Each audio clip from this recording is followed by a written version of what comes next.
사이다 무비튼. 내 이름은 임신혜. 남편 진지한과 둘이서 살고 있는 25살의 주부이다.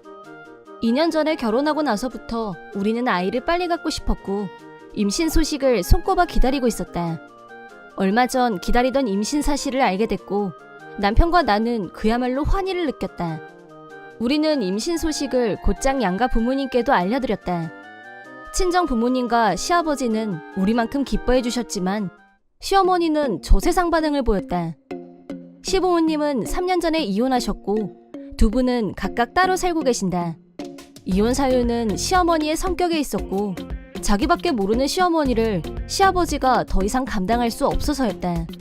시어머니는 나하고 남편이 축하하기로 했다고 했을 때도 혼자서 불만이었고 축하한다는 말 한마디가 없었다. 시어머니 친정은 레스토랑을 경영하고 있었는데 의논도 없이 남편은 후계자로 점 찍어두고 있었다. 하지만 남편은 결혼하고 한 가정의 가장이 되면서 레스토랑에서 받는 월급만으로는 생활이 어렵다고 판단한 후 보다 안정적인 생활을 위해서 회사원으로 남는 걸 선택했다. 남편이 시어머니한테 본인의 의사를 밝히자 그럼 결혼을 안 하면 되잖아! 라면서 나를 무섭게 노려봤다. 그 말에 화가 난 남편이 어머니가 반대해도 저는 결혼합니다! 라고 맞섰고 우리는 장애를 뚫고 결혼했지만 시어머니와의 대립 때문에 결혼식도 못 올렸다. 우리 둘에게는 그 일이 가슴 한쪽에 생채기로 남아있다. 임신 사실을 알고 나서도 남편은 시어머니한테는 알리고 싶지 않다고 했지만 말 안 하고 있다가 나중에 알게 되면 일이 더 꼬일 것 같아서 그래도 알려는 드리자고 내가 남편을 설득했다. 남편이 시어머니한테 볼멘 소리로 임신 사실을 말하자 예상 밖으로 시어머니는 좋아하셨고 축하 인사 겸 같이 식사하자고 먼저 제안하셨다. 한동안 안 보고 지냈는데 그 사이에 시어머니가 변한 건가?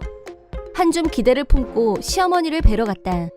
약속 장소로 정한 레스토랑에 도착하자 시어머니가 먼저 와 있었고 아주 밝은 표정이었다.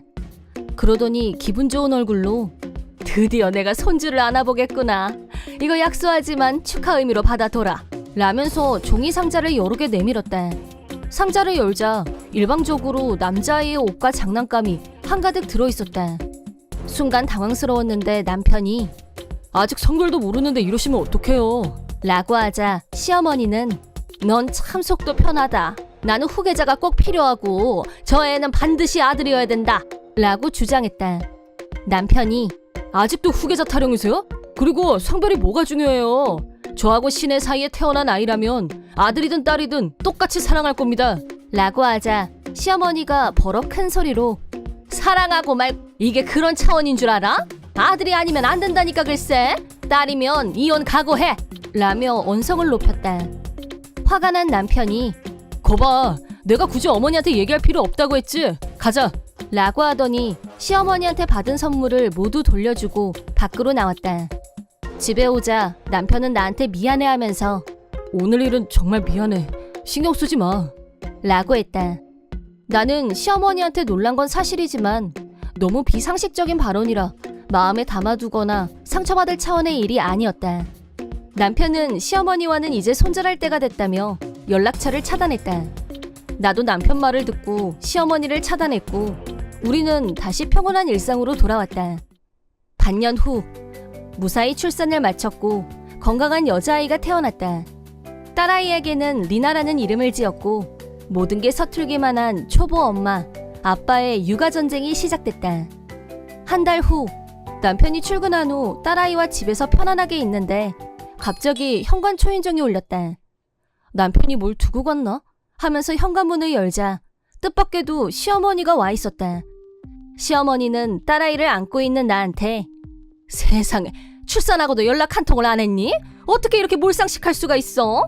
라고 하더니 거칠게 집 안으로 들어왔다. 덜컥 겁이 난 나는 시어머니 몰래 남편한테 라인을 보냈다. 거실 소파에 걸터 앉은 후 시어머니는 그러고 있지만 말고 커피라도 한 잔 가져와야지 라고 소리쳤다. 그 소리에 놀랐는지 딸아이가 울음을 터뜨렸다. 시어머니는 분홍색 옷이나 입히려고 애를 낳았니?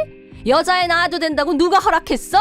라고 하더니 나를 매서운 눈으로 노려봤다. 그러더니 나한테 봉투를 하나 내밀면서 출산 선물이다. 빨리 열어보지 않고 뭐해? 라고 했다. 시키는 대로 봉투를 열자 그 안에는 이혼 서류가. 여자애 낳으면 이혼이라고 했지 내가? 라고 하더니 시어머니는 당장 사인하라고 닥달질을 했다. 내가 거부하자 시어머니는 노발대발했고 여자애는 필요 없다. 필요 없는 건 버려야지. 내가 버리고 올 테니까 그 물건 이리 줘. 라고 하더니 딸아이를 억지로 빼앗으려고 달려들었다. 이러지 마세요! 라고 소리치며 저항했지만 시어머니 힘을 당해낼 수 없었고 딸아이를 빼앗기고 말았다. 아직 목도 가누지 못하는 어린애를 시어머니는 거칠게 안아들고 정말로 밖으로 데리고 나가려고 했다. 그러자 그때 현관문이 열리면서 남편과 시아버지가 들어왔다. 딸아이를 안고 달아내려는 시어머니를 발견하고는 미쳤어? 지금 뭐하는 짓이야? 라고 소리친 후 남편이 다시 딸아이를 뺏어왔다.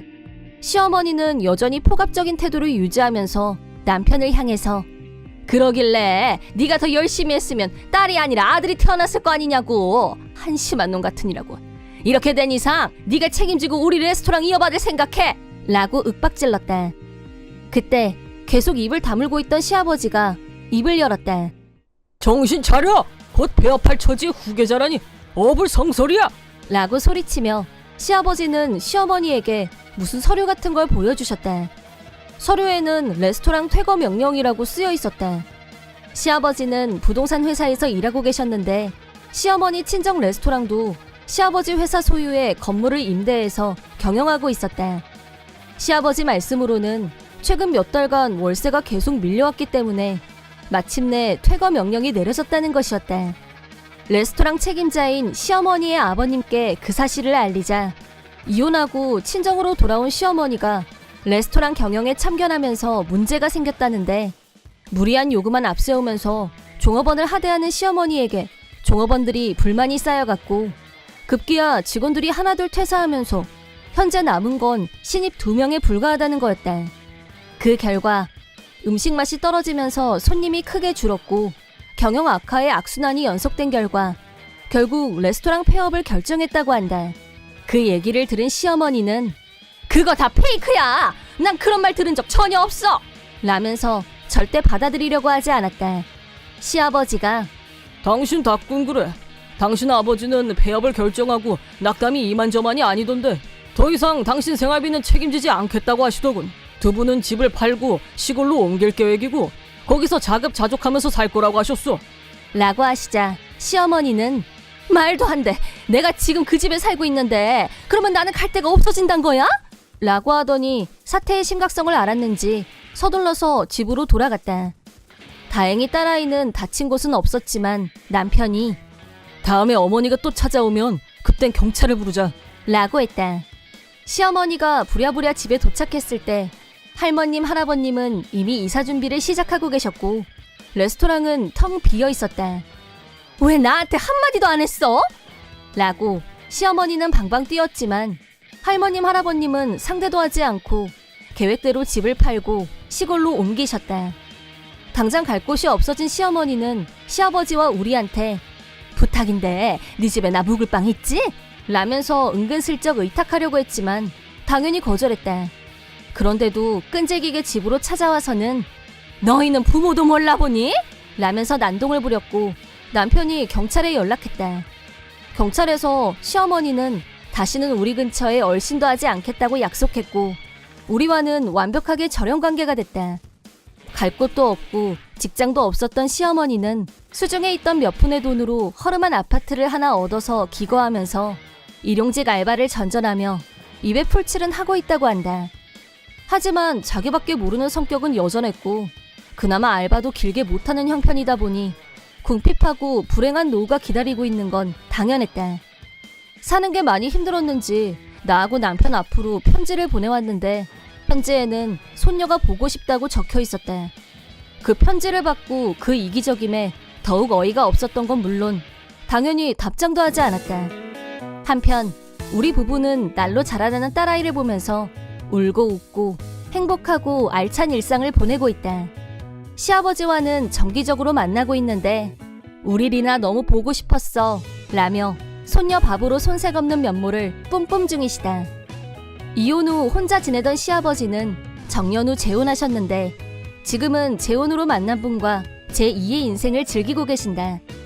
이혼한 시어머니와는 정반대의 성격으로 자상하고 따뜻한 새 어머님과 아주 행복하게 잘 살고 계신다. 나중에 알게 된 사실이지만 시아버지는 시어머니 때문에 많은 어려움을 겪으셨다고 한다. 힘든 시기를 보냈던 시아버지가 제2의 인생은 꽃길만 걷길 바랄 뿐이다. 나는 시어머니를 반면교사 삼아서 나이를 먹으면 먹을수록 겸손과 겸허를 잊지 말아야겠다고 속으로 다짐 또 다짐하고 있다. 이번 영상은 어떠셨나요? 재밌게 보셨다면 구독, 좋아요에 댓글까지 달아주시면 감사하겠습니다. 그럼 다음 영상에서 만나요.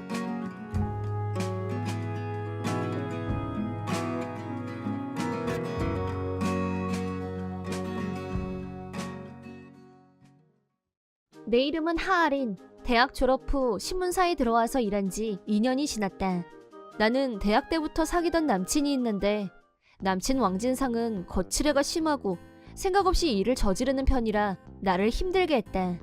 사남매 중 장녀인 나는 누굴 돌보고 챙기는 걸 잘하는 편이라 철없는 남친을 내버려두지 못하고 일이 있을 때마다 챙겨준 게 결과적으로 독이 된 건지 문제가 생기면 바로 나를 찾는 버릇이 생기고 말았다. 나한테 의존적이던 남친이 실은 나를 배신하고 있었다는 걸 알게 된 건 이미 사귄 지 4년이나 지나서였다. 대학 후배인 한 마리한테서 어느 날 갑자기 전화가 걸려왔고 그제야 비로소 진상을 알게 됐다. 만나자고 해서 약속 장소인 카페로 나갔는데 한 마리는 아린 선배 여기에요. 오랜만에 연락해서 갑자기 이런 말을 하게 돼서 놀라실 것 같은데요. 저 선배님 남친 뺏었어요. 라고 폭탄 선언을.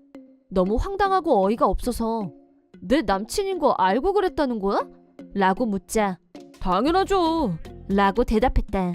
그런 짓을 한 이유가 뭐냐고 묻자 선배 남친 얼짱이잖아요. 근데 선배는 나보다 못생겼고 그게 은근히 열이 받더라고요. 라면서 뭘 잘했다고 내 외모 비하까지. 대학 때부터 한 마리는 여자애들에 대한 비뚤어진 경쟁심이 있었다. 자기보다 조금이라도 잘나 보이면 자기랑 친하건 말건 상관없이 괴롭히기 일쑤였고 남친을 뺏는 걸로도 유명했다. 그러다 보니 여자애들 사이에서는 가장 비호감이었다. 나도 한 마리는 되도록 멀리하려 했던 후배이다.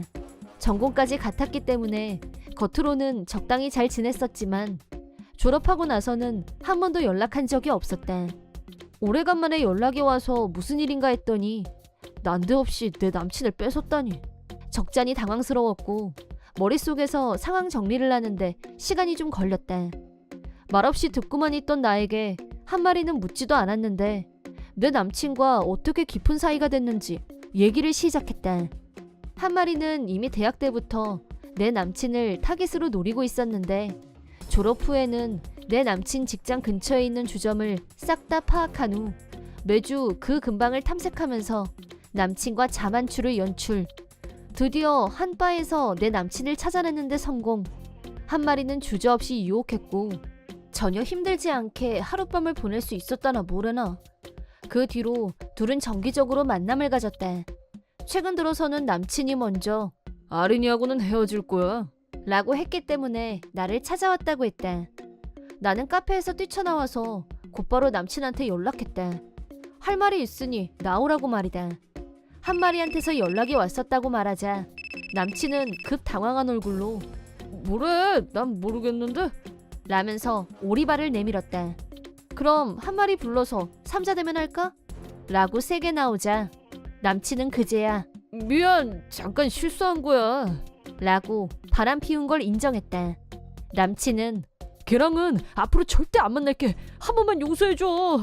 라고 고개를 숙였지만 나는 이미 헤어질 결심을 마친 후였다.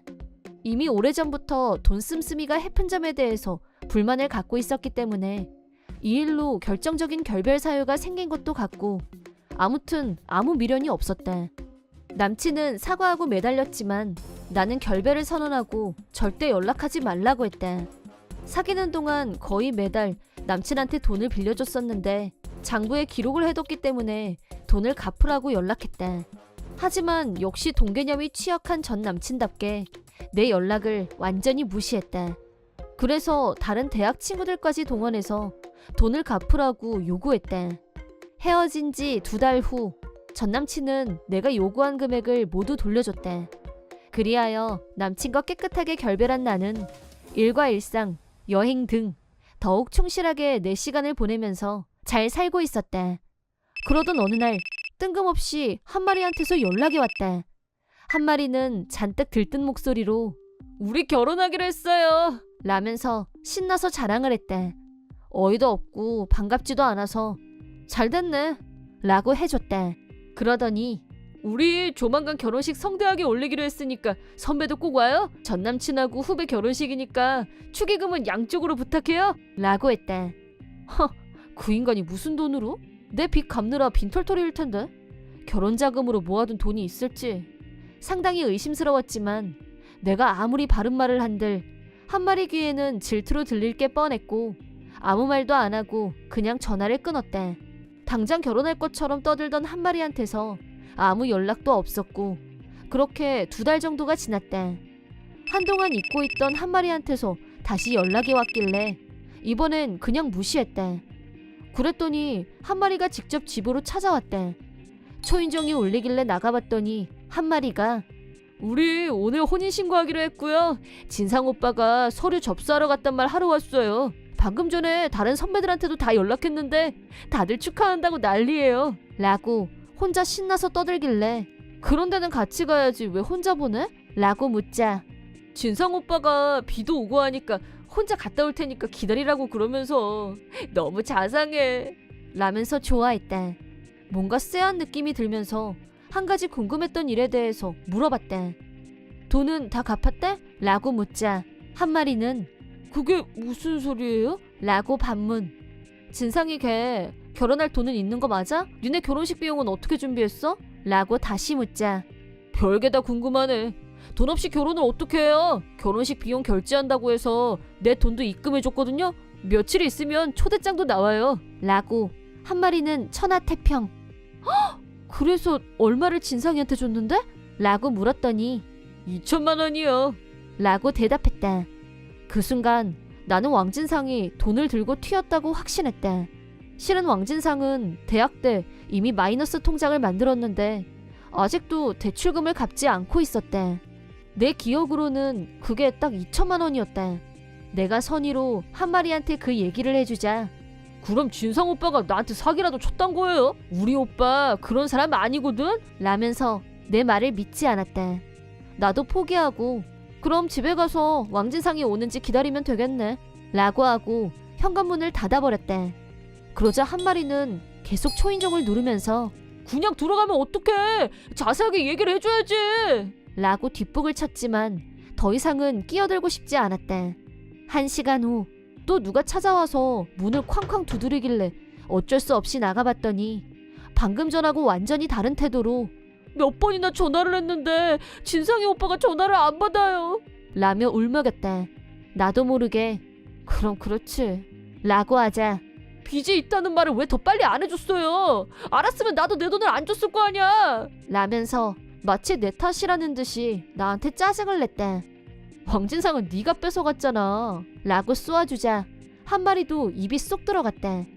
그러다 울상이 돼서 이대로 도망가 버리면 어쩌죠? 라고 하길래 나하고는 상관없는 일이니까 앞으로 나 찾아오지 마 라고 선을 긋자 이 사기꾼! 하면서 소리를 지르길래 경찰을 부르는 척했더니 놀래서 꽁무니를 내뺐다. 그 뒤의 일은 다른 친구한테 들었는데 한 마리가 시청에 가서 알아봤더니 내 예상대로 혼인신고서는 접수되지 않았다고 한다. 비로소 자기가 속았다는 걸 알고 현타가 온 한 마리는 세상이 망한 것처럼 울었다.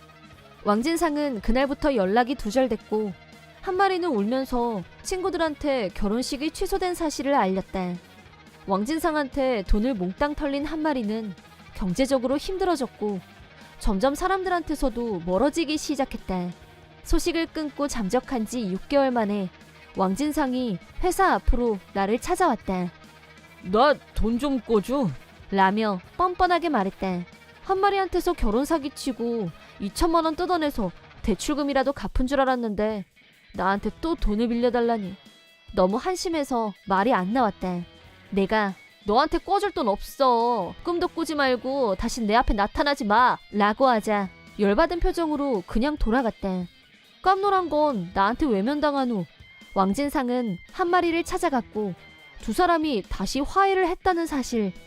하지만 빚이 잔뜩인 왕진상을 먹여 살리면서 빚도 갚아야 할 처지가 되자 한 마리는 180도 달라졌다. 왕진상을 개무시하는 건 기본, 막말을 퍼붓는 건 일상. 도저히 못 참겠다 싶으면 왕진상은 집을 나갔다가 돈 떨어지고 갈 곳 없으면 다시 한 마리한테 돌아오기를 반복한다고. 서로 욕하고 도망치면서 헤어지지도 못했다. 이런 두 사람의 관계는 정상이라고 보기 힘들었고 주변 사람들이 하나둘 모두 떨어져 나가면서 둘은 완전히 고립된 상황이 되고 말았다.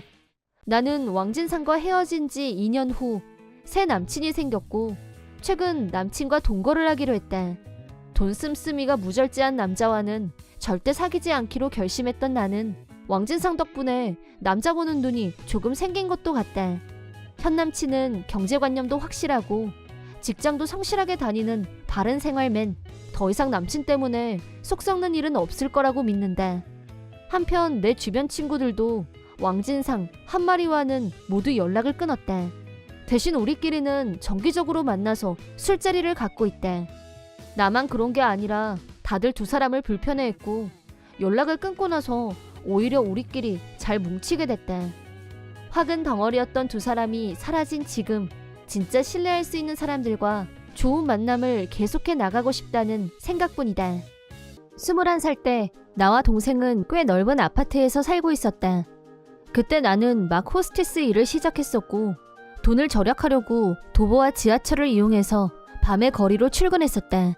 사건의 발단은 플랫폼에서 누가 나를 철로로 민 거였는데 너무 놀라서 멘붕이 왔다.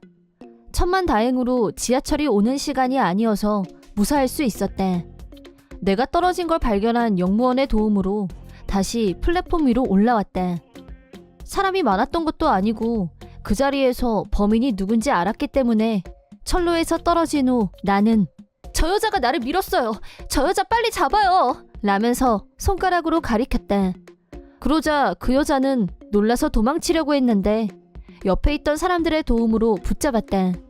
범인을 내 앞에 데리고 왔을 때 그 여자는 나 일부러 그런 거 아니야. 증거 있어? 이거 모함이야. 네가 착각한 거라고. 네 구두굽이 높아서 그런 거잖아. 라면서 목청을 높였다. 목소리 큰 여자는 증거가 없다며 계속 무고를 주장했는데 증거가 없는 건 사실이기도 했다. 운 나쁘게도 CCTV가 없는 사각지대여서 결국 영무원이 주의를 주는 걸로 무마되고 끝났다. 그때는 그 여자랑 다시 만날 일이 없을 거라고 생각하고 그냥 넘겼었다. 그런데 딱 2주 후 그때 그 여자가 한밤중에 우리 집 창문을 깨고 강도처럼 쳐들어왔다. 집에는 나와 동생이 같이 있었는데 어느 쪽이야? 이 애송이야? 아니 못생긴 애 너? 당신 여기 있는 거 맞지? 당장 이리 안 나와? 라고 난동을 부렸다. 너무 무서워서 바로 경찰을 불렀고 얼마 전 플랫폼에서 밀쳤던 것까지 다 말했다. 당연히 경찰이 체포해 갈 줄 알았는데 여자와 여경찰이 다른 방에서 뭐라고 얘기하더니 그냥 풀어줬대. 저 여자를 왜 그냥 보내요? 남편이 여기 있는 줄 알았대요. 경찰은 민사사건에는 관여할 수 없어서. 난 저 여자 남편 몰라요. 피해 신고 접수요. 라고 항의했지만 여경찰은 가볍게 웃더니 가버렸다. 결국 깨진 유리창은 내 돈으로 고쳤고 반년 정도는 아무 일 없이 지냈다. 하지만 또 갑자기 불운이 닥쳤다. 장을 봐서 집에 왔는데 문을 열자마자 화가 잔뜩 난 얼굴로 동생이 두꺼운 봉투를 내밀었다. 봉투를 건네받고 보니 봉투에는 커다랗게 지방재판소라는 글자가 너 고소당했어? 라면서 험악한 표정으로 말했다. 우리는 일란성 쌍둥이여서 위아래 구분은 없었다. 동생의 눈빛은 딱 너 대체 뭐하고 다니니? 라고 쓰여 있었다. 직업이 술집 호스티스이긴 하지만 누구한테 손가락질 받을 정도로 부끄러운 일은 한 적이 없었다. 하지만 수신이 낸 내 이름이 봉투를 열자 피고인은 나였고 원고는 누군지도 몰랐는데 나중에 보니 역시나 그 여자였다. 내용을 읽어보니 손해배상 청구 소송을 하겠다는 거였다. 자세한 내용을 보다가 너무 어이가 없어서 눈이 튀어나올 뻔했다. 내가 그 여자 남편과 불륜관계이고 우리 가게에서 돈을 뜯어냈고 자녀의 교육보험금마저 헐게했다고, 그러면서 임신중절 수술 비용을 2번이나 청구했고 채무관계까지 있다고 주장했다. 전부 나와는 무관한 얘기였는데 자그마치 1억 원이 넘는 돈을 나한테 청구했다. 이렇게 상세하게 적혀 있는데 전혀 모른다는 게 말이 되냐고 동생한테 따져 물었지만 정말 몰랐기 때문에 모른다고 할 수밖에 없었다. 하지만 정확하게 우리 가게 이름이 적혀 있어서 나도 뭐가 뭔지 생각하면 할수록 더 이해가 안 됐다. 어쨌든 모든 사항에 사실이 아니라고 진술서를 보낸 후 출두하라는 날에 법원으로 갔다. 2번 정도 불려가서 신문을 받았고 진술서를 제출했지만 나와 그 여자의 입장은 팽팽하게 평행선을 그었다. 그리고 3번째 법원 출두일이 가까워졌을 때 갑자기 재판이 취하됐다고 법원에서 연락이 왔다. 지금까지의 상황이 이해가 안 됐지만 일단 취하됐다고 하니 마음이 한결 놓였다. 변호사도 없이 혼자서 싸우고 있었는데 살다 보니 이런 일도 있구나. 그렇게 생각하고 무시하기로 했다. 그런데 며칠이 지나서 옆집이라며 처음 보는 여자가 불쑥 찾아왔다. 섹시한 옷차림에 윤기 있는 검은 머리의 미인이었다. 그 여자는 나한테 "저 이사할 거예요. 그러니까 이거 받으세요." 라고 하길래 처음 보는 사이에 뭘 받으라고 하는 건가 예의는 아닌 것도 같았지만 내용물을 확인했더니 현금 300만 원이 들어있었다. 너무 놀란 나는 "이게 뭐예요? 당장 가져가세요." 라고 하고 돌려주려고 했지만 여자는 완강히 거부했고 잠시 서로 실랑이를 벌였다. 하지만 내가 무작정 이런 큰 돈을 어떻게 받겠냐고 버티자 옆집 여자는 설명을 시작했고 그제야 이해가 됐다. 알고 보니 그 여자의 남편과 불륜을 했던 건 바로 이 옆집 여자였다. 우리는 둘 다 호스티스로 일하고 있었고 퇴근 후 옆집 여자가 그 여자의 남편과 만나서 집 안으로 들어온 타이밍에 마침 우리 집에 불이 켜졌고 근처에서 보고 있던 남자의 부인이 우리 집을 불륜 현장으로 착각한 거였다. 옆집 여자는 모든 상황을 바로 이해했지만 잠시 주춤했고 그러다 죄 없는 내가 법원에까지 끌려다니고 있다는 걸 알고는 더 이상 모른 척하고 있을 수 없다고 결심했다. 한편 자기 부인이 엉뚱한 여자를 해코지하고 있다는 걸 알면서도 남자는 모르쇠로 일관했다고 한다. 그게 다가 아니라 일부러 내가 퇴근하는 시간에 맞춰서 옆집 여자를 만나러 왔다고 한다. 비겁하다 못해 비루한 남자다. 쓰레기 같은 인간과 사귄 지 3주 만에 유부남이라는 걸 알았고 헤어지려고 했지만 남자가 헤어져 주지 않았다고 한다. 미모의 섹시함까지 갖춘 여자를 놓치고 싶지 않은 남자의 이기적 본능의 끝판왕이 아닐까 싶다. 하지만 자기 부인이 엉뚱한 여자를 물고 늘어진다며 재미있어 죽겠다고 하는 걸 도저히 봐줄 수가 없어서 그 남자가 못 찾는 곳으로 도망칠 생각이라고 했다.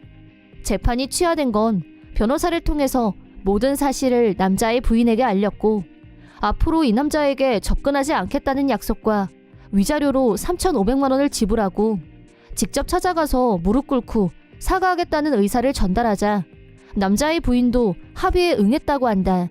위자료는 입금했고 이사를 한 후 무릎을 꿇러갈 생각이었는데 자기 남편에 대한 분노가 극에 달한 부인 때문에 옆집 여자는 이제 보이지도 않는 분위기라고 했다. 불륜은 잘못된 거고 내가 입은 피해가 적지 않기 때문에 웃으면서 잘 가라고 할 입장은 아니었지만 옆집 여자의 판단과 행동은 옳았고 지지해주고 싶었다. 나는 고민 끝에 300만 원을 받은 후 인사를 했다.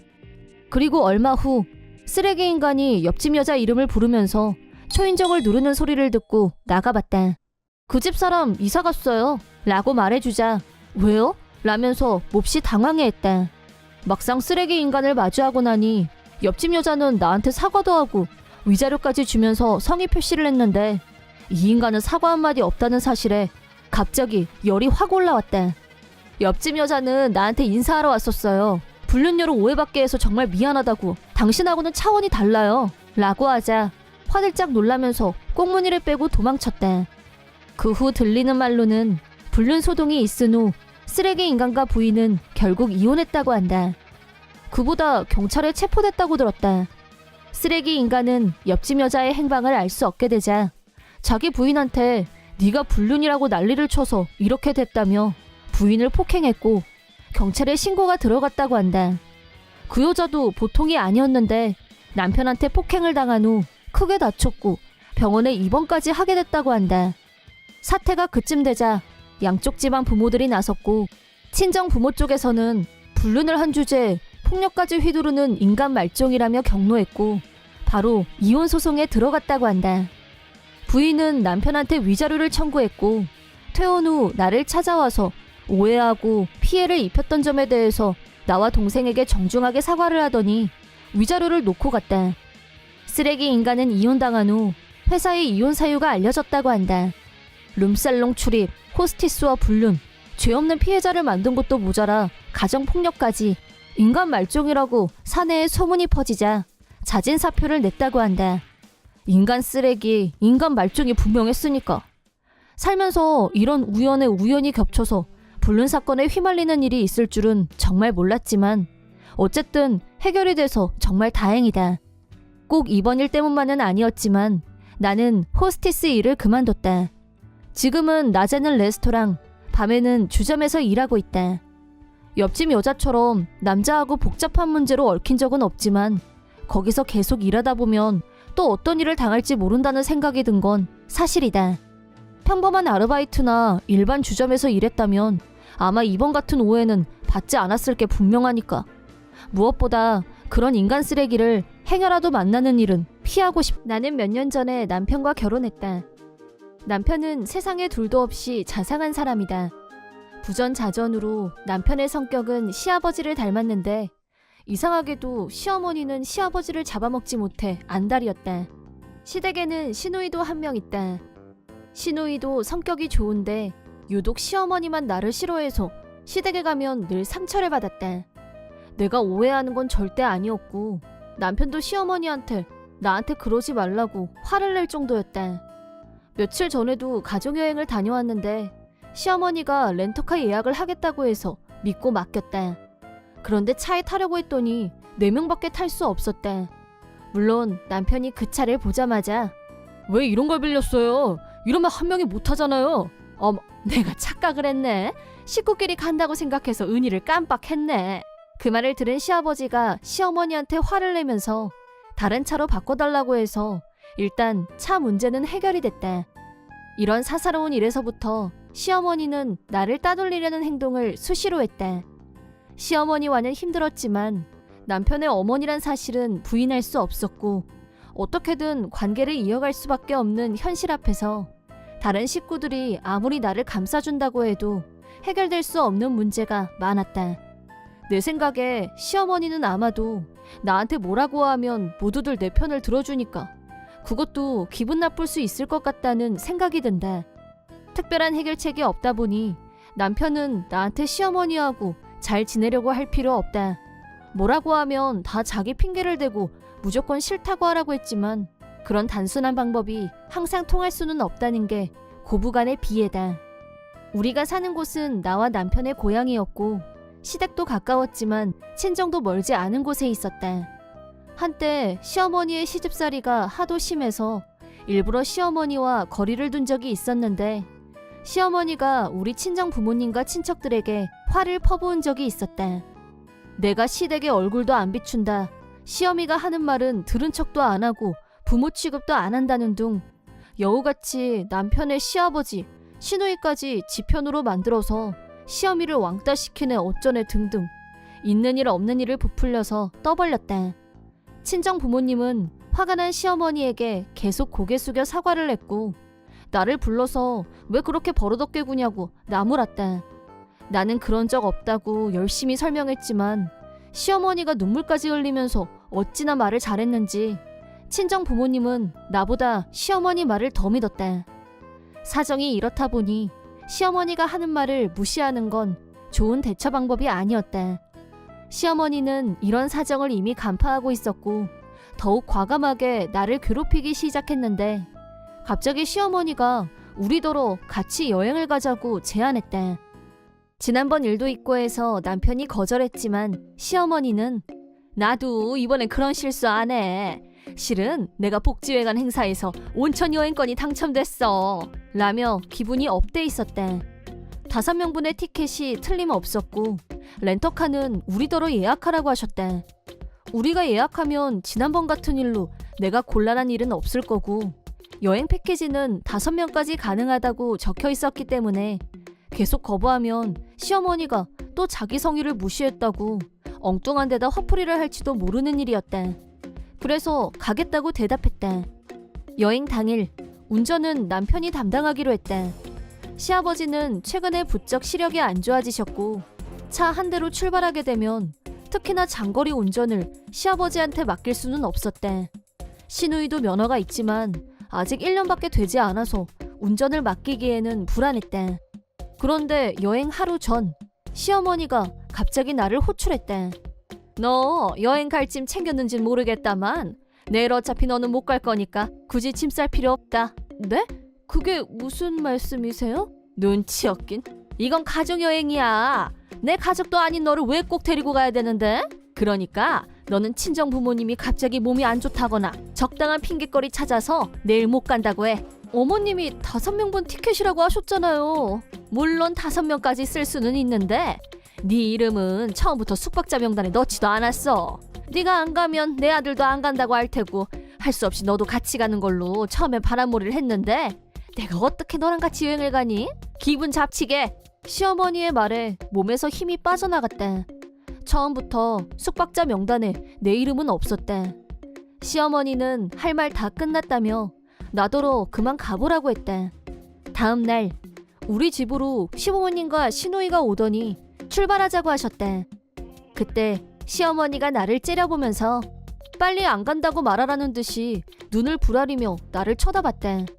내가 안절부절 못하고 계속 버벅거리기만 하고 있는 걸 보고 있던 남편이 당신 무슨 일 있어?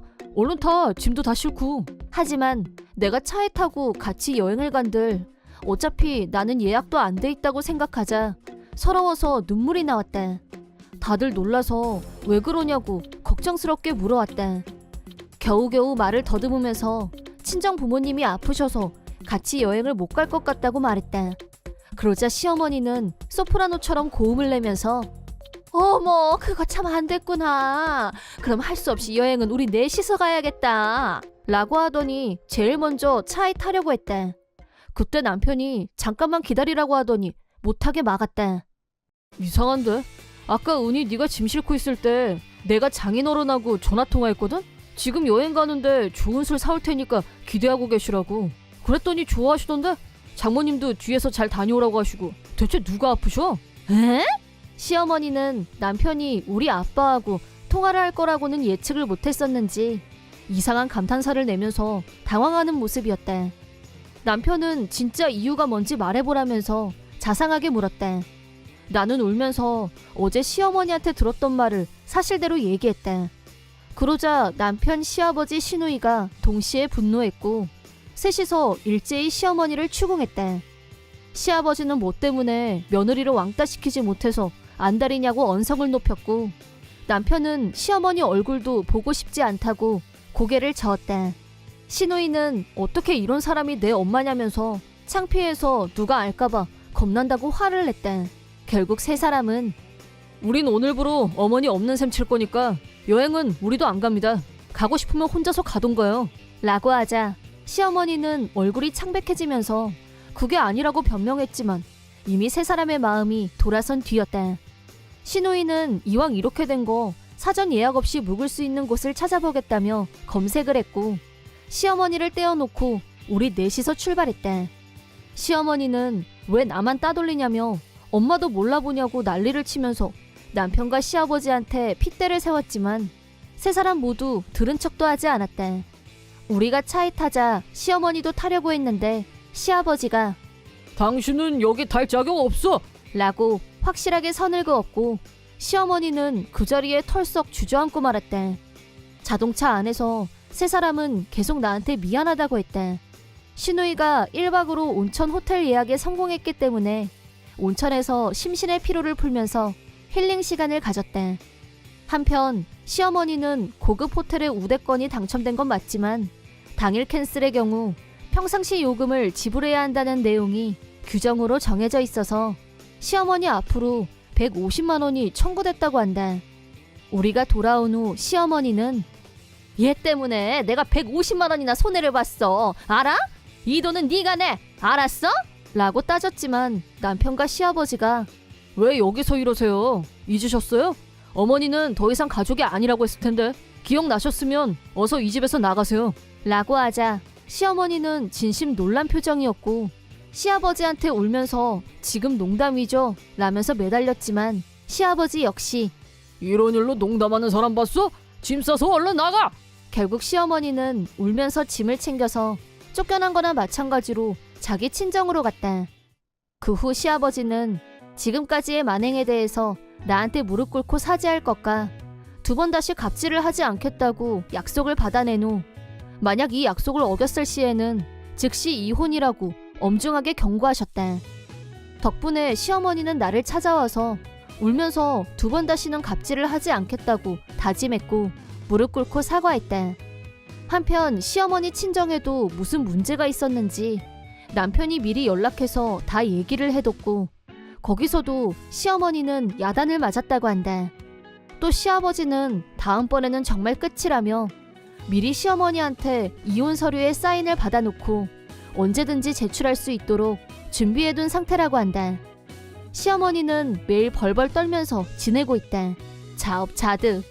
아내와 둘이 살고 있고 아이는 아직 없다. 나는 일 때문에 지방 출장을 한 달에 2번 정도 2박 3일 일정으로 다녀온다. 그 기간 동안 아내가 혼자 있어야 하니까 미안한 마음도 있지만 대신 출장 수당도 있고 출장에서 돌아오면 맛집에 가서 외식도 하고 데이트 기분을 즐기기도 한다. 출장은 차로 가기도 하고 고속전철을 타기도 한다. 고속전철로 이동할 때나 호텔에서 쉬는 동안에는 아내와 다음엔 어디를 갈까 리서치하는 게 나의 소소한 즐거움이기도 했다. 그날도 예정된 출장 일정을 소화하고 있었다. 원래라면 2박 3일이었지만 클라이언트의 사정 때문에 1박 2일로 줄어들었다. 일정이 줄어들었어도 출장 수당은 정상적으로 지급되니까 아내하고 오늘은 어디를 갈까 즐거운 고민을 하면서 집으로 향했다.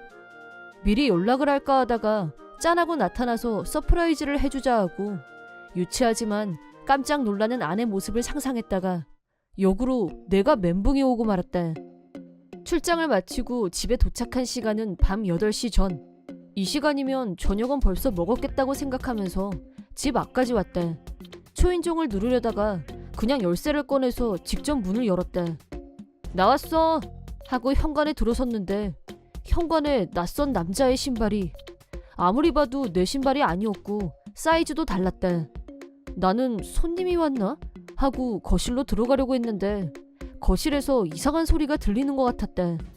그 이상한 소리의 정체가 무언지 바로 알 수 있었다. 아내가 야동을 보고 있나? 타이밍을 단단히 잘못 잡은 것 같아서 후회가 막심했다. 야동을 보고 있는데 내가 나타나면 아내가 얼마나 민망할까. 나도 껄끄럽기는 마찬가지고 어쩌지 하는 사이 아까 현관에서 본 낯선 구두에 대해서는 까먹고 말았다. 그런데 이상한 소리가 너무 리얼해서 나도 모르게 조심스럽게 거실을 엿보다가 현타가 오고 말았다. 거실 소파 위에는 아내와 낯선 남자가 합체 중이었다. 야동이 아니라 찐 불륜이었고 눈앞의 광경은 야동 이상이었다. 아내의 손목은 비닐 테이프로 감겨 있었고 옷은 입고 있었는데 니트 카디건이 목까지 올라가 있었다. 하반신은 치마를 입고 있었는데 속옷이 한쪽 발에 걸려 있었다. 나는 할 말을 잃었다. 아내의 변태적인 성욕이라니 본 적도 상상한 적도 없었다. 불륜이라고 생각했지만 나도 모르게 소리를 냈다. 뭐 하는 거야? 두 사람은 나를 본 순간 얼음이 됐다. 무슨 짓거리냐고! 다시 한번 소리를 지르자 아니야, 나 좀 살려줘. 나 강제로 당했어. 떨어져! 남편분 그게 아니고요. 횡설수설하는 불륜남. 억지로 당한 거 맞아? 내가 눈으로 본 상황은 불륜이었는데 아내가 그렇게 말하길래 확인 차원에서 한번 물어는 봤다. 강제로 당한 거야. 불륜남은 큰일 났다고 생각했는지 아내한테서 떨어지더니 도망치려고 했다. 나는 반사적으로 놈을 제압했고 경찰에 신고하려고 핸드폰을 꺼냈다. 그러자 아내가 내 핸드폰을 뺏으려고 했지만 무시하고 신고를 했다. 아내가 집에서 어떤 남자한테 성폭행을 당했어요. 범인은 제가 잡았습니다. 경찰이 도착하기 전까지 아내는 문제를 크게 하지 말아라. 남자는 합의 후에 한 거다. 둘이서 난리도 아니었다. 나도 불륜남이 하는 말에 더 공감이 갔지만 흑백을 확실히 따지기보다는 경찰이 오기를 기다렸다. 경찰은 출동답게 사이렌을 울리며 5명에서 6명 정도가 도착. 현관문을 열고 안으로 들어오시게 하자 방금 전까지 시끄럽던 두 사람이 입을 다물었다. 불륜남은 전라, 아내는 발라 상태였다. 상황을 미리 말했기 때문에 여성 경찰관도 함께 왔다. 아내는 당황해서 말을 못하고 있었고 불륜남은 경찰한테 열심히 자기 변론을 했다. 결정적인 증거가 된 것은 아내의 팔을 묶고 있던 끈이 그대로 있었다는 점. 불륜남은 현장에서 체포됐다. 나는 집에서 경찰의 질문에 대답했고 아내는 구급차로 병원에 갔다. 감식반이 와서 현장 검증도 했는데 검증이 끝난 후 상세한 내용을 설명하기 위해 경찰에 동행했다. 늦은 시간이었는데도 아파트 입구에 구경꾼들이 구름처럼 몰려있어서 몹시 당황스러웠다. 응접실 같은 사무실로 안내를 받은 후 조사에 임했다. 다른 경찰이 들어오더니 나하고 얘기 중이던 경찰을 복도로 불러내서 무슨 얘기를 서로 주고받았다. 경찰이 다시 방으로 들어온 후 실은 부인이 말입니다. 병원에서 검사를 받은 결과 체내에서 피임기구가 발견됐고 부인께 확인한 결과 합의 하에였다고. 네, 그랬군요. 그럼 아내는 정신적으로 충격을 받은 상태라 하룻밤 입원 치료를 받게 했습니다. 민사사건 개입불가 원칙에 따라 경찰에서는 더 이상 도와드릴 수 없습니다만 소란을 피워서 죄송합니다. 경찰이 집까지 데려다줘서 경찰차를 타고 집으로 왔다. 경찰에 연행된 불륜남의 신원보증을 위해 와이프가 직접 경찰서로 와야 했기 때문에 불륜 사실이 탄로났다. 아내는 처갓집에 연락해서 퇴원 후 친정으로 돌아갔다. 장인 장모가 경찰서에 왔을 때 나는 직접 설명할 기록도 없고 해서 대신 경찰관에게 부탁을 드렸다. 두 분은 중간중간 질문도 하면서 열심히 들었고 그러면 그럴수록 수치심으로 얼굴을 붉혔다.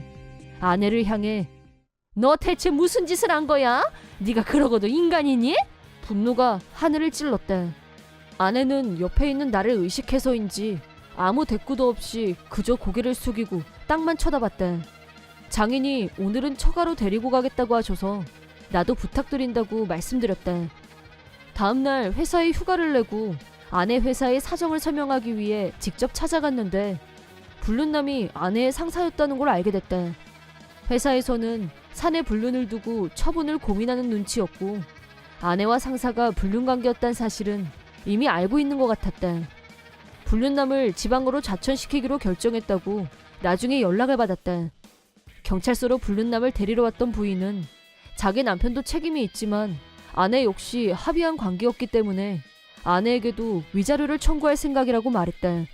그쪽 부인이 아내에게 위자료를 청구한다면 현재 상태에서는 나도 공동 책임을 지게 되는 꼴이 되기 때문에 내 입장에서는 이중 피해가 되는 셈이고 그 부분에 대해서 나한테 미안해하는 것 같았다. 그래서 내가 나도 이혼할 생각이기 때문에 하고 싶은 대로 하시라고 말씀드렸다. 아내는 하청업체로 출항을 하라는 인사이동을 받았다. 사내 위생 전반에 잡무를 취급하는 회사여서 원래 있던 본사의 바닥 청소, 화장실 청소를 담당할 예정이라고 한다. 친정으로 간 아내한테서 앞으로 다시는 이런 일 없을 거라며 다시 시작하자고 쉴 새 없이 전화가 걸려왔다. 장인 장모는 역시 팔이 안으로 굽는지 나더러 이혼만은 참아달라고 계속 애원을 했고 아내 입장만 생각하는 것처럼 보였다. 하지만 그날 내가 본 광경은 머릿속에 선명하게 남아 절대 지워지지 않을 게 분명한 이상 아내와 예전처럼 사이좋은 부부로 살아가는 건 불가능했다. 다행인지 불행인지 우리 부부에게는 아이가 없었고 복잡한 이혼 문제 중 아이 문제를 생각하지 않아도 된다는 건 상당한 부담을 덜어줬다. 100번 양보해서 아내와 다시 신뢰관계를 회복할 수 있다면 모를까.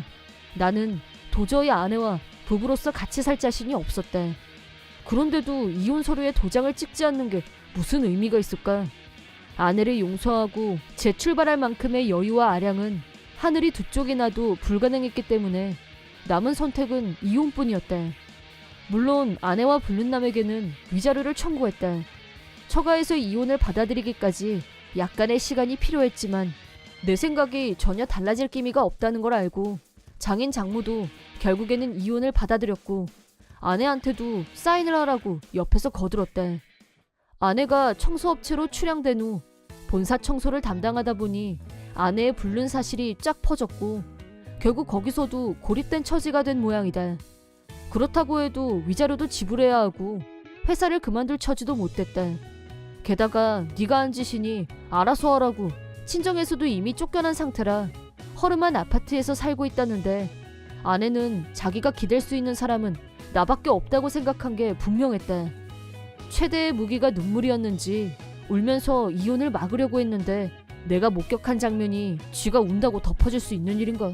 어림도 없는 소리. 내가 꼼짝도 안 하자 사인에 응했다. 마지막에 아내는 내가 출장이 많아서 외로웠다. 그래서 잠시 흔들렸고 불륜의 유혹에 넘어갔지만 진짜 사랑하는 건 나라고 주절됐다. 내가 출장 가고 없는 틈을 타서 좋다고 불륜남을 집으로 불러들였으면서 그게 말이 되냐? 너 너무 좋아하더라. 변태 성향도 있고 라고 비웃어줬더니 전곡을 찔렸는지 나불나불 거리던 입을 꾹 닫았다. 불륜남도 이혼이 기정사실화됐다고 하고 아내와 불륜남은 앞으로 자신들이 한 짓을 후회하고 반성하면서 살기를 바랄 뿐이다. 내 이름은 이진수, 아내 임서희와 둘이서 사는 회사원이다. 내가 몸담고 있는 회사는 상장기업으로 연봉이 꽤 괜찮은 편이다. 경제적으로도 안정된 편이고 언제 아이가 태어나도 아무 문제가 없었지만 결혼한 지 5년이 지난 지금까지 아직 아이가 없었다.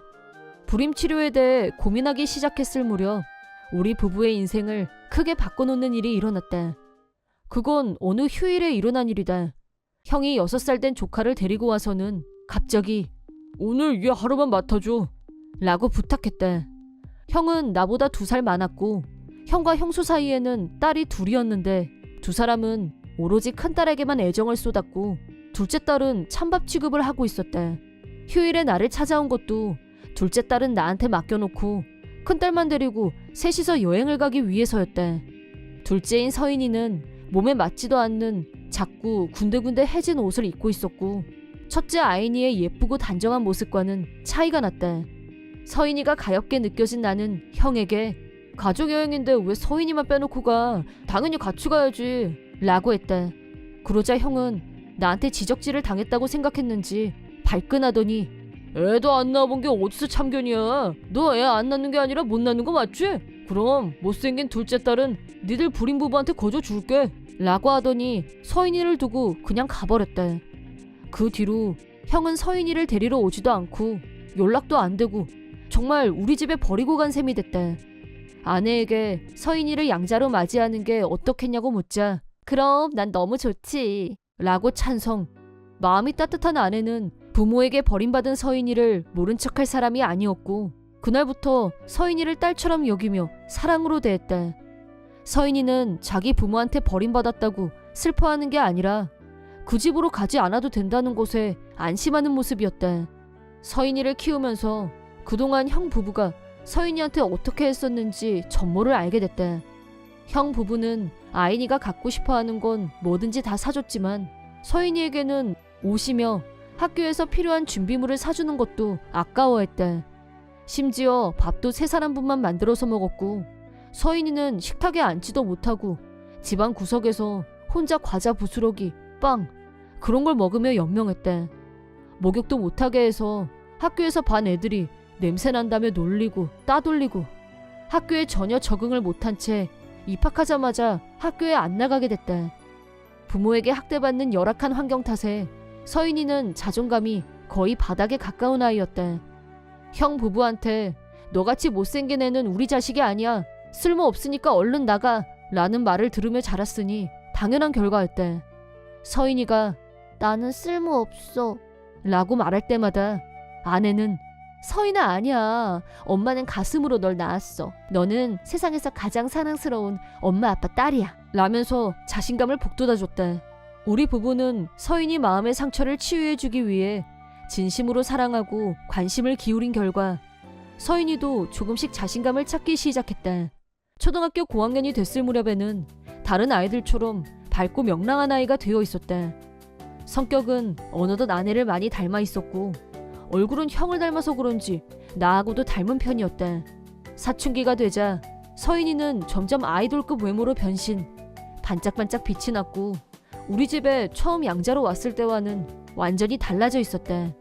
고등학교에 진학한 후에는 말로만 듣던 길거리 캐스팅을 받았고 서인이 본인이 원해서 모델로서 활동을 시작하게 됐다. 이유는 자기 힘으로 돈을 모아서 대학 학비를 마련하고 싶어서라고 했다. 그 말을 들은 나는 네가 학비 걱정을 왜 해? 아빠가 있는데 아빠가 네 학비 다 낼 거야 라고 했지만 아내는 모델 일을 하면서 서인이가 자신에 대해서 더 자신감을 가질 수 있다면 좋은 기회인 거 아니야? 라는 의견을 냈다. 물론 걱정이 됐지만 나도 아내 의견에 동의했다. 그 후 서인이는 모델 활동을 하면서 대학 입시를 위해 수험 공부도 열심히 해냈다. 본인이 목표했던 세 손가락 안에 꼽는 인류대학에 무난히 합격했다. 노력가에 항상 자신의 목표에 최선을 다하는 서인이는 우리 부부에게 있어 더없는 자랑이었다. 대학 진학 후에도 모델 활동을 계속하면서 바쁜 나날을 보냈고 어느덧 서인이는 20살 성인식을 맞이할 나이가 되었다. 성인식 날 예쁘게 차려입은 서인이는 너무 아름다웠다. 그 모습을 본 아내는 눈물을 글썽이며 우리 딸 너무 대견하다 라고 했다. 거울을 보면서 서인이는 이게 정말 나야? 라며 어른스러운 화장에 단정하게 올린 머리가 잘 어울리는 자기 모습을 신기한 듯 바라봤다. 나는 눈물을 참으면서 시간 됐다 어서 가자 라고 재촉했다. 기념식장까지 차로 데려다 줬는데 서인이가 차에서 내리자 갑자기 사람들이 몰려들기 시작했다. 패션 잡지 모델로 몇 년간 활동했기 때문에 팬카페도 있었고 또래 여자아이들이 사진 같이 찍어요 라면서 서인이 주변으로 모여들었다. 서인이는 우리 부부를 쳐다보면서 부끄러운 듯이 요청에 응했다. 그때였다.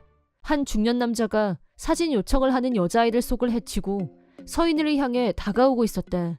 본능적으로 수상함을 느끼고 차에서 뛰어내렸고 남자의 팔을 잡아챈 후 얼굴을 본 순간 경악했다.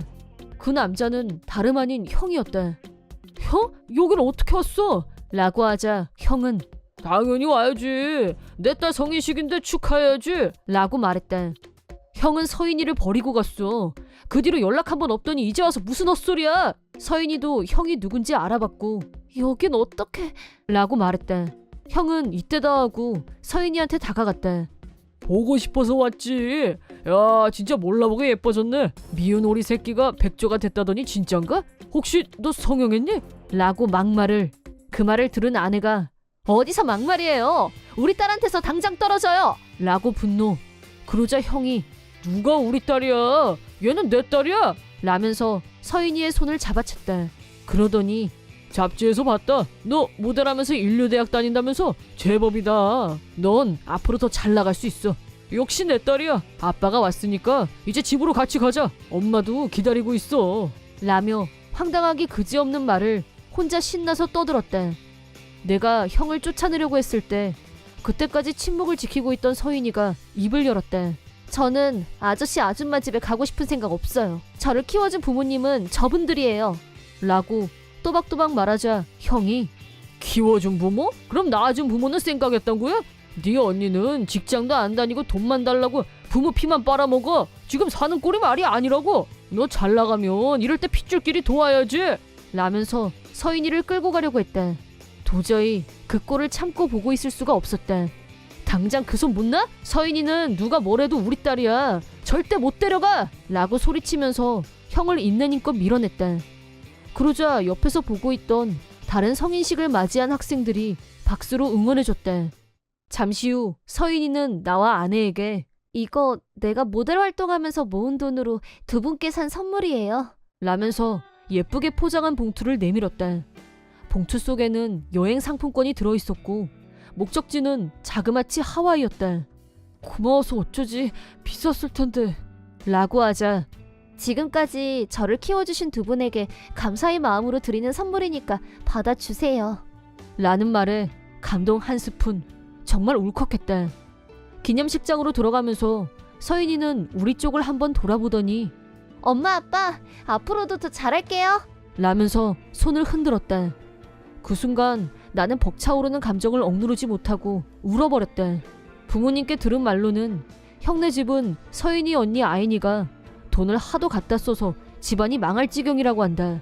버릇없이 오냐오냐만 하면서 키운 탓에 20살이 넘도록 직장 한 번 안 다니고 백수로 살면서 형 카드로 매일 밥 시켜 먹고 물건 사고 게임 아이템 사고 골칫거리로 전락했다는데 집안에서 아무 일도 안 하고 게임만 하면서 은둔형 외톨이에 뭐 해달라는 소리밖에 할 줄 모르고 형 부부는 노이로제에 걸렸다나. 한참 돈에 쪼들렸을 때 잡지에서 서인이를 발견했고 성인식 장소를 찾아낸 모양인데 우리가 쫓아낸 후에는 주소도 연락처도 몰랐기 때문에 다시 찾아오는 일은 없었다. 나와 아내는 여행 상품권을 하나 더 구입해서 셋이서 가족여행을 가기로 했다. 성인식 축하 선물로 셋이서 하와이에 가다니 서인이 덕분에 너무 뜻깊은 추억을 만들게 됐다. 서인이가 독립할 나이가 됐다고 해도 우리 딸이라는 사실에는 변함이 없다. 20살 성인이 됐지만 대학을 졸업할 때까지는 셋이서 같이 살 생각이다. 얼마 후면 독립하게 되겠지만 그때까지 하루하루 서인이와 매일 함께하는 일상을 소중히 보내고 싶다. 그때 나는 초등학교 5학년이었고 엄마 아빠 5살이던 동생 은우와 넷이서 살고 있었다. 내가 철이 나기 시작했을 때부터 아빠는 엄마에게 폭력을 휘둘렀고 엄마는 항상 울고 있었다. 나에겐 그게 일상이었다. 다행이라면 다행이었지만 아빠는 나와 동생에게 폭력을 휘두르지 않았다. 그 대신 아무 관심도 없었다. 그러던 어느 날 폭력을 견디다 못해 엄마가 집을 나가버렸다.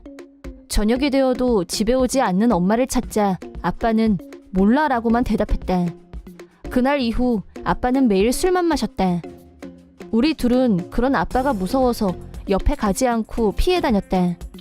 만약 잡히면 엄마처럼 맞을 것 같았기 때문이다. 나는 초등학생이었지만 밥도 하고 빨래도 하고 살림을 해야 했다. 어린 나에게는 고된 일이었다. 엄마가 집을 나간 지 일주일 정도가 지났을 무렵 동생이 어딘가 이상해진 것 같은 느낌이 들었다. 벽에 부딪히거나 음식을 흘리는 행동을 보였다. 왜 그러냐고 물었더니 눈이 잘 안 보인다고 했다. 아빠한테 그 얘기를 했지만 네 눈엔 지금 우리 집에 병원 갈 돈이 있을 것 같냐? 죽든 살든 알아서 하라고 해. 동생이 걱정됐지만 결국 은우를 병원에 데리고 가지 못했다.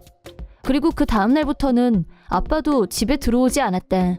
식탁 위에 얼마간의 돈이 놓여 있었기 때문에 며칠 동안은 그 돈으로 먹을 것을 해결했지만 그 돈이 다 떨어져 갈 때까지 아빠도 오지 않고 먹을 것도 없었다. 낮에는 은우도 나도 학교에서 급식을 먹었지만 밤에는 허기진 탓에 잠을 이룰 수가 없었다. 며칠 후 아빠가 집에 왔다. 하지만 우리는 쳐다도 보지 않고 자기 집만 챙겨서 다시 나갔다.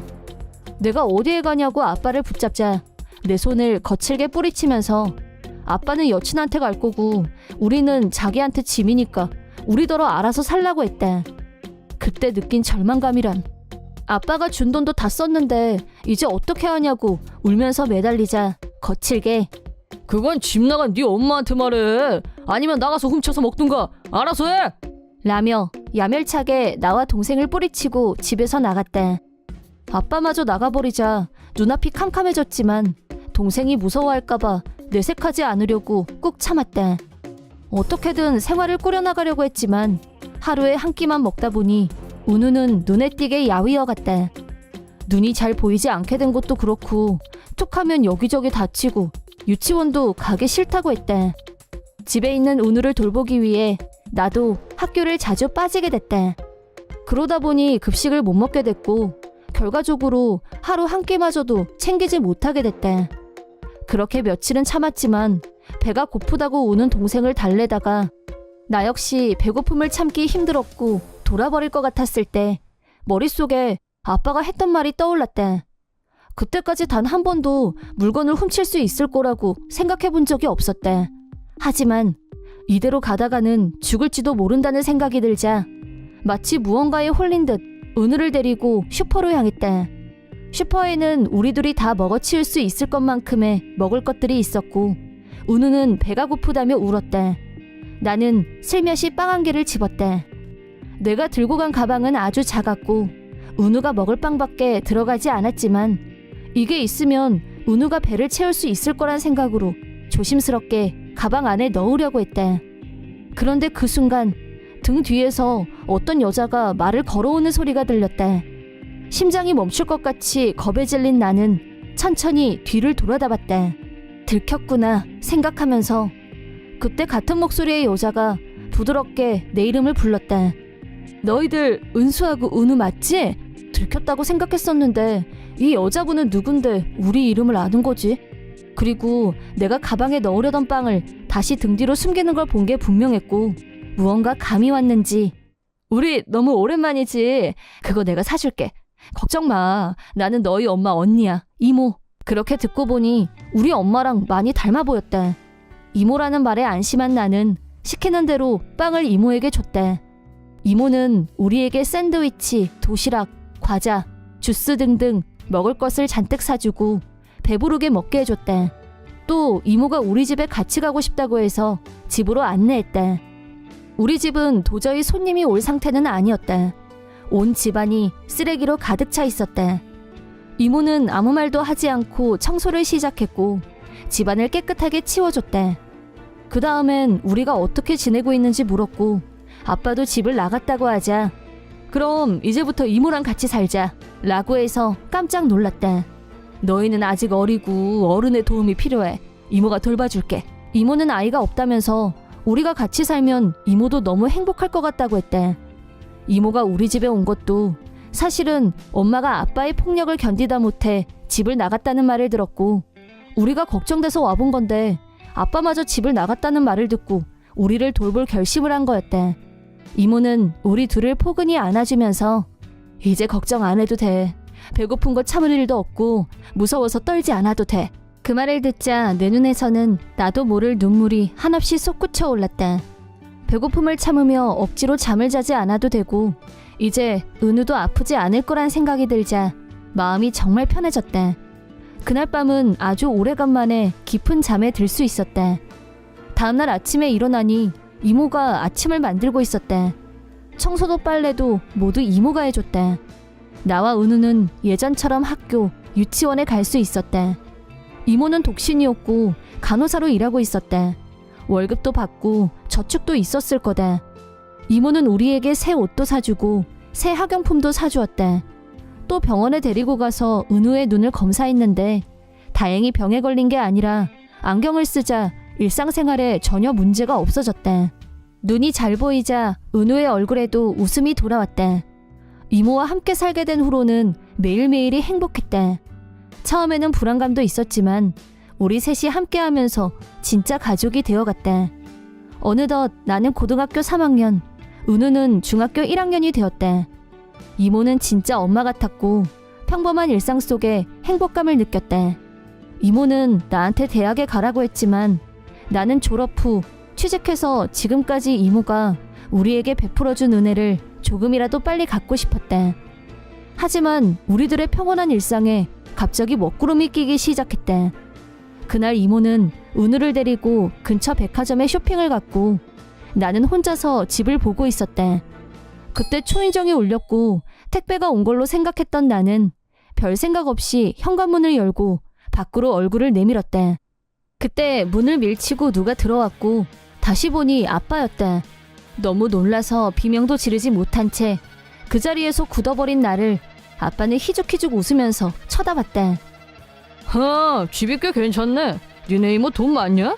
맹글거리면서 소파를 차지한 아빠에게 여긴 왜 왔냐고 따졌다. 아빠는 여기는 자기 집인데 못 올 게 뭐냐면서 뻔뻔하게 대답했다. 그동안 자식을 버려두고 뭐하다가 이제야 나타났냐고. 여긴 이모랑 우리 셋집이라고 소리치자 격분한 아빠가 이게 어디서 지 아비도 몰라보고 악을 써? 내가 오늘 네 버르장머리 고쳐놓을 테니까 그렇게 알아. 라고 하더니 내 얼굴, 머리, 배에 주먹을 휘둘렀고 극심한 통증을 느낀 나는 중심을 잃고 쓰러지면서 테이블 모서리에 머리를 찧었다. 정신이 흐려지기 시작했는데 어디선가 이모와 은우의 목소리가 들리는 것 같았다. 잠시 후 완전히 정신을 잃었고 다시 눈을 떴을 때는 병원이었다.